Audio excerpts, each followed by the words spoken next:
Sports Incorporated.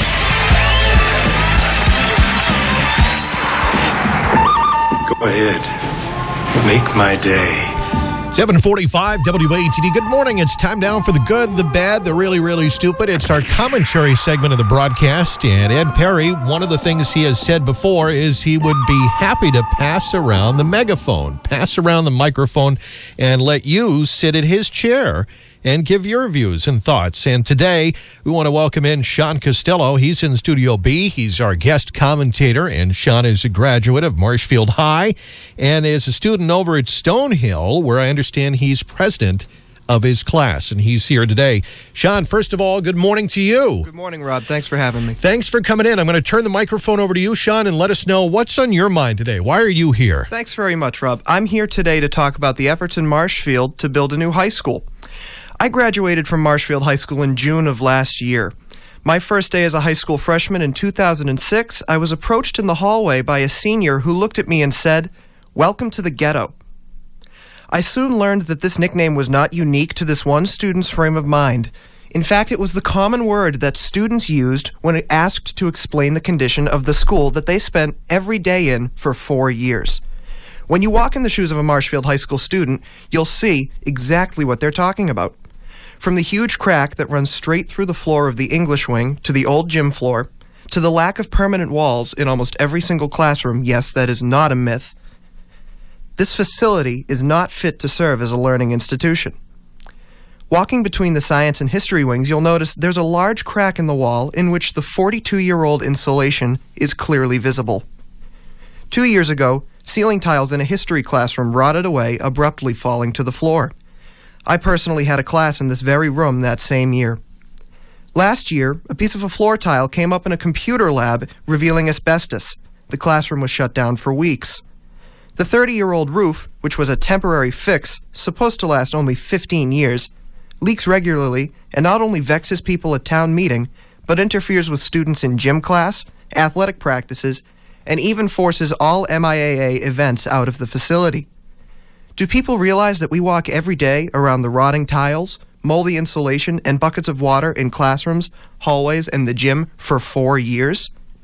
But don't take just my word for it, Rob. In 2007, the New England Association of Schools and Colleges, or NEASC, placed Marshfield High School on warning status, citing over 30 separate structural violations as their reasoning. Among the issues listed in their report, aside from those that I already mentioned, are the following: poor heating, ventilating, and air conditioning systems, poor electrical and plumbing systems, windows in significant disrepair, many of which are welded shut, windowless classrooms with curtain walls that do not block noise from adjacent classrooms, insufficient classroom sizes, lack of adequate storage in classrooms and labs, limited outlets in classrooms resulting in extension cords that create safety concerns, outdated science labs, the presence of mold on many classroom drapes, lack of handicapped access to locker rooms which were themselves pronounced outdated, and many more, which are all available to the public on the Marshfield Public Schools website, www.mpsd.org. The truth is, the Marshfield community should be ashamed by the state of their current school building. It seriously dampens the morale of the student body. But it goes beyond student pride. It is the reason Marshfield High School has been on warning status for 4 years and now faces probation. And what's more, these problems simply cannot be fixed by putting a Band-Aid on them and calling it a day. We've had 30 years of temporary fixes, and now it's time for a real solution. These students are some of the brightest in the state, and the teaching staff is highly skilled and admired. So why doesn't Marshfield provide them with the learning environment they need and they deserve? I graduated from Marshfield High School. As far as I'm concerned, I never have to step foot in that building again. So why am I getting involved in this movement? Why do I advocate for such a big commitment for the town of Marshfield? Because no student should be approached on the first day of school by someone who says, "Welcome to the ghetto." It's time to step up and build a new facility, so the first words new students hear are, "Welcome to Marshfield High School. We are proud of our students, and we are proud of this building." Thanks very much. All right, thank you. That is Sean Costello, graduate of Marshfield High School and now a student over at Stonehill College, where I understand he is president of his class. Sean, thank you so much for coming in today and giving your opinions and thoughts. Thanks again for having me. All right, have a good day. That's Sean Costello with The Good, the Bad, the Really, Really Stupid, our commentary segment today. He's in for Ed Perry, and the views and thoughts, those of Sean Costello.